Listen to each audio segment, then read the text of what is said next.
Before the Holocaust of World War II, the first genocide of the 20th century began with the Armenians on April 24th, 1915.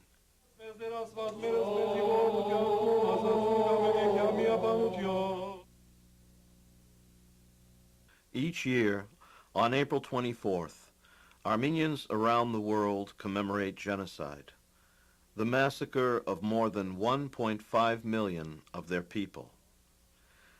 It was on this day that the Turkish Ottoman government lost its conscience and turned its back on humanity.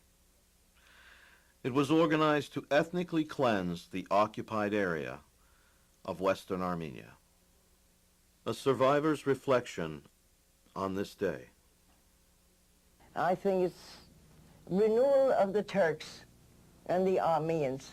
It shouldn't be, but it is. For Victoria, a survivor of the genocide, the memory is still very painful.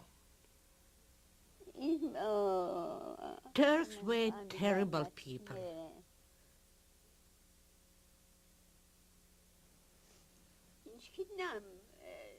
They did not like Armenians. For Arshalus, how can I describe the stories about the Turks? I suffered a lot, and sometimes I don't want to remember them anymore. Well, I remember as a child, there was always basic in the middle of the night that she would wake up, yelling or screaming a little from a dream. I'm sure that she was reliving something that had happened. And Charlotte. I don't want to talk all about that because it's bad memory for me. Oh, killings and hunger and all that, we had all that. You can't forget that memory. You just can't forget it. The destruction of the Armenian race began first by arresting, torturing, and then killing all their male population. Then the Turks turned their weapons upon the Armenian women, children, and old men. They took all the Armenian men, boys, 15, 16 years old. They took them away. We don't know where. One morning, a policeman came to my father's store and told him that he must go to the headquarters. My father told him that he couldn't because there was no one there to mind his store.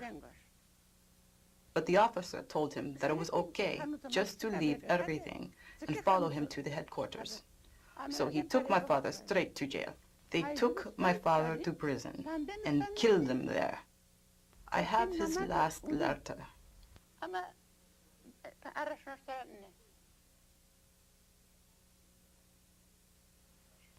Telling us that he is being tortured and later he will be killed. My grandfather, uncles, aunts, and all their children, they killed them all. My uncle, 3 boys and 2 girls. We lost them all. My sister, seeing all these deportations, and especially when they killed her husband, she went mad. My mother and father were killed by the Turks. So my grandmother, she put me in an orphanage. There were so many Armenian poor girls because the Turks killed their parents. Yeah, and their uncles, everybody. I know my grandfather was killed. My grandmother went and looked for her husband. Right. And they said that the Turks came and banged something big on the head and threw in the garbage pail. First, my father was killed. I didn't see the killing. And then my cousin's mother and father both were killed. And the youngest sister died from hunger. My father was a very good jeweler in Yozgat. And 3 days before our deportation, they took him and killed him. A new method of massacre was devised by the central government. They gathered the 2 million or more Armenians living in several sections of the empire and deported them to barren and hostile regions. Sometimes no warning was given. The gendarmes would appear before an Armenian house and order the entire household to follow them without giving them the chance to change their clothes or even take their belongings. During our deportation, my father's friend who had promised earlier to save us, my father had told my mother not to depend on this Turk. But this man followed our caravan as he had promised and met us there. We gave 250 red goats, and then they let us go, so we stayed there. Over there, they had dug a ditch and took 500 people and buried them there, alive. The government agents would go ahead on the road and notify the Kurds that the caravans were approaching. Not only did the Kurdish tribesmen pour down from the mountains upon the starved and weakened people with clubs, hammers, and axes, but the Kurdish women came with butcher's knives, hoping to gain merit in Allah's eyes for killing a Christian. We saw many passing caravans and witnessed how they were tortured. I was 11 years old. It was the morning of the feast of the Assumption Day. My mother got up early in the morning and saw soldiers were lined up in front of everyone's house. They put us on a caravan and we were on the road for 3 days. There were 189 caravans, and in each one there were 3, 4, or 5 people. In ours, we were 6, including my mother, God bless her, my 3 brothers, and my mother. I lost all of them in 1 day. I was buried under dead people now. I don't know how I got buried with dead people, but I remember that I started crying and asking for my mother. Then I heard someone was calling my name, Lucy.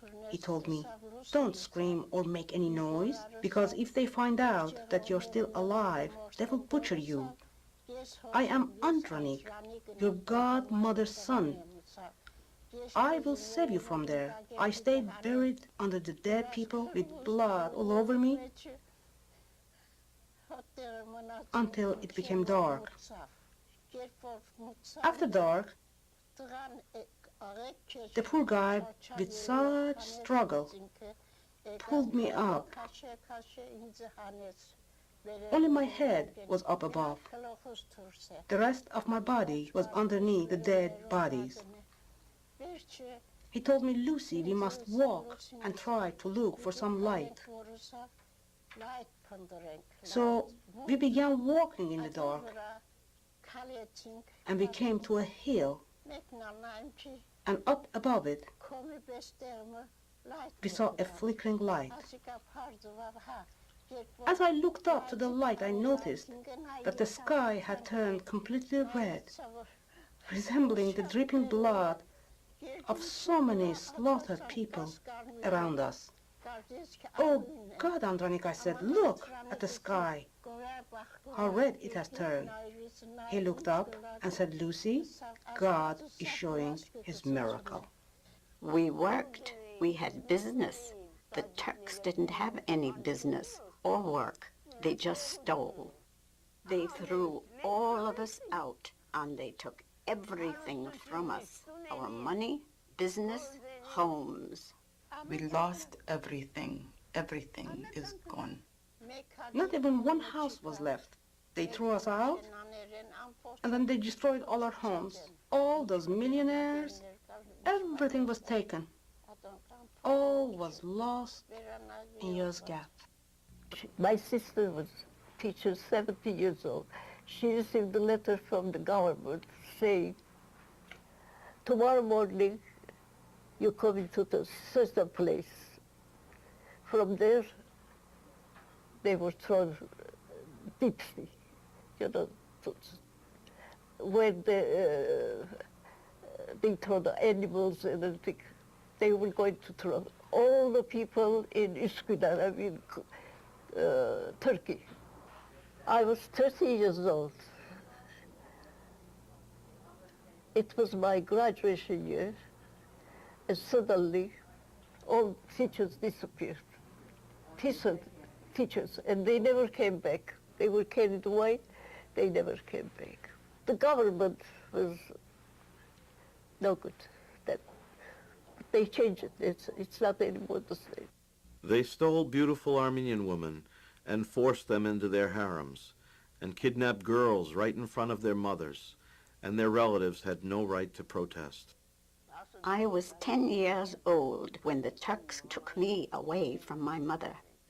My mother could not do anything, and after my kidnapping, my mother got so depressed that she got very sick.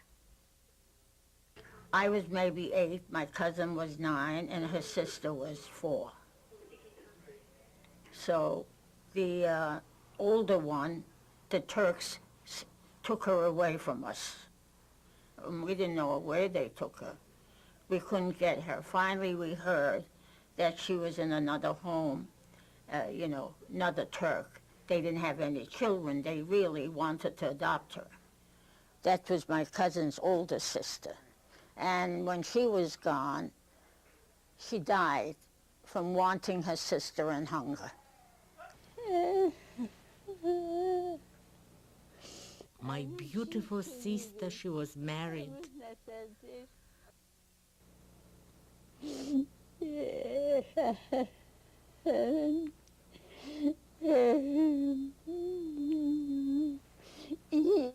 I can't forget her. We went to a shelter. We saw children by hundreds screaming and asking for their mother, father, sister, all their families. They picked us up in the morning and made us walk a very long distance to Boğazlayan. They shoved us in a big room. We were so hungry. We cried and begged them for food. Instead, the doors opened and a bunch of Turks just rushed in. A Kurd came to me, pulled my hand, and told me that he was going to take me to his house. I said, no, I don't want to go with you. I want my mother. He said, you don't have a mother anymore, and you will never see her again. Children feel the hunger most. My grandfather thought of something. He said, look, I want you to wear a white apron with a pocket and soft slippers. So I'll go up on the tree. I think he was about 68. He's going to go up on the tree, throw the apples down, and we fill up our aprons, and this would be the food for the day. And we were happy to do it. So we did that. We listened, and we walked softly. Then all of a sudden, we see the Turk come along, start from the back, throw all the apples down, and he stepped on it. And my grandfather cried. He said, did I have to see this too? And that, I lived with that all my life. She doesn't like food to be wasted and would like us to finish our food, but is always offering food. But I don't know if that's an Armenian thing or if it's because she was deprived so much as a child. This Turk took me to his house, and after a while he threw me out, just threw me out. There were some Armenians around, and I told them, let's go door to door and ask people to give us a piece of bread. When we knocked at one door and they opened it, I saw mother's relatives. They were working there. I walked in. I said, oh God, can I stay here too? They said, no, you can't. They won't let you. I started crying. You know, not all Turks were bad. This Turkish guy in that house was very nice. When he saw me crying, said, what difference does it make to feed another hungry person? Here now at the home, she'll go and they feed her 3 times a day. She will come out of that dining room with a piece of bread in her pocket. Because in those days, they didn't know where the next meal was. Even if you give her a full loaf of bread right now, or a slice of bread, she will not eat all of it because she wants to make sure she gets another slice. It's in them. They don't forget that starvation. I mean, they left, the Turks left a dent that can't be erased. Starting from the beginning of 301 until now, Christian religion became part of our everyday vision, creation, and accomplishment. Christianity became like a color of our skin. We have a very important date, which is Vartanang. And Vartanang was a battle against evil, against oppression, just to defend our Christian identity. We are proud that the Armenian Church became a mother for us, who kept us alive throughout centuries, and also, as Vartanang declared, we confess also the gospel as our father. It's very beautiful to have our mother, the Armenian Church, and father, the Christian gospel. Some women were offered the alternative to convert to Islam, abandon their Christian husbands, marry Muslims, and surrender their children to Muslim orphanages. Very few did this in order to save their children's lives, but most remained devout Christians and kept their Armenian heritage with tenacity. I don't have anyone. I only have God. There is no one in my life but God. Wonderful to be an Armenian. Yes, I am. Yes, I am. When my son speaks Armenian, most people ask him which school did he attend. He always responds that he didn't have to attend any school because this is his mother's tongue. Mom was always an influence to me for my Armenian, you know, I mean, it was, I was very proud of my nationality. I never wavered from that. And I went to Armenian school here every day after the American school. And I graduated. She instilled in me a respect for my nationality. Our history was a road to Golgotha, many, many times crucifixion, but we believed that also resurrection belongs to us too. Armenians became the orphans of the world when they were driven away from their homeland of 3,000 years. But today, they are proud to be citizens of their adopted homeland. God bless America. With my grandmother and a ship full of Armenians. We came with a boat, and as soon as they saw a Statue of Liberty, the boat tilted. Everybody went that way, and I'm the only little one, I guess. I don't know. My grandmother was so worried that they would kick me in the water. Wonderful. Our time was, when I came here, it was wonderful. If Morgenthau, our consul, American consul, he sent the letters to America saying, please do something, these people are good people. I got very lucky because the Turkish house that I was taken in, its owner was very rich, but not a nice man. And before his scheduled return from Ankara, the Americans saved us. I think one day I thank my father for bringing me to this country. Proud to be an American. I can't say enough about that. It works hand in hand. If you got to be an American to appreciate how much of an Armenian you are. And it goes both ways. It's just something that you walk with. It's like you have two legs, you walk with both of them. And I see waste here, or anywhere. I say, if my cousins had a little bit of that, a little bit of bread or whatever they're wasting, they would have lived. I think it's important to be a good American, since I am an American, and to be a good Armenian American, and to make sure that I pass on some of my culture to my grandchildren. Oh, I love America. Is there another country better than America? A mother who carries her child strapped to her back to flee death, hunger, and oppression gives that child not only a recognition for physical power, but as they grow up and experience the sacrifices, love, forgiveness, faith, and tradition of their mothers, it is then that they realize the unparalleled inner strength of an Armenian woman. And my mother worked very hard even when she got married. She bought a house on 33rd Street, ran a business, grocery business. She didn't know the English language, but she did very well.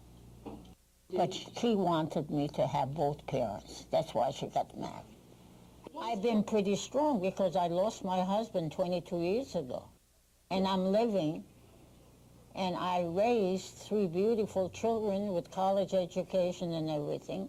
Both my children were teachers. I'm very proud of my mother. I mean, she's been a wonderful inspiration to me. She loved her children. She gave us everything that she could to make us happy. Not all Turks were bad. In this house that I was staying, they took good care of us because the wife was very kind, and she had said, take pity on these Armenian orphans. They are the children of a parent too. After 4 years, one day early in the morning, I went to get water from the well. This Turkish lady, who was the wife of an important man, she was an old lady. She called me. She said, they had changed my name to Fatima. Fatima, my little girl, she said, I want to save you from the hands of these animals. Oh, God, it seemed that the sky opened up with lightning and hail. She asked if I knew someone who could write a letter in Armenian. I said, I know. She took the letter, and after 3 days of search, she went to Imam's house, and there she found my relatives. Armenians have embraced their citizenship in different parts of the world with freedom, independence, and equality. They have multiplied, prospered, and preserved their heritage. Antranik, you were right. God was showing his miracle that night. The Turkish government denies the genocide. The genocide happened, but they're not accepting it. They're denying it. Why don't they accept that they did do that? They really did it. All my family's gone from them. I have a picture of my dad with his mother and his mother's sisters, and there's no one in that picture that was alive except my dad, so. No, I don't think there's forgiveness involved. No, not for what they did. It's just amazing how they got away with it.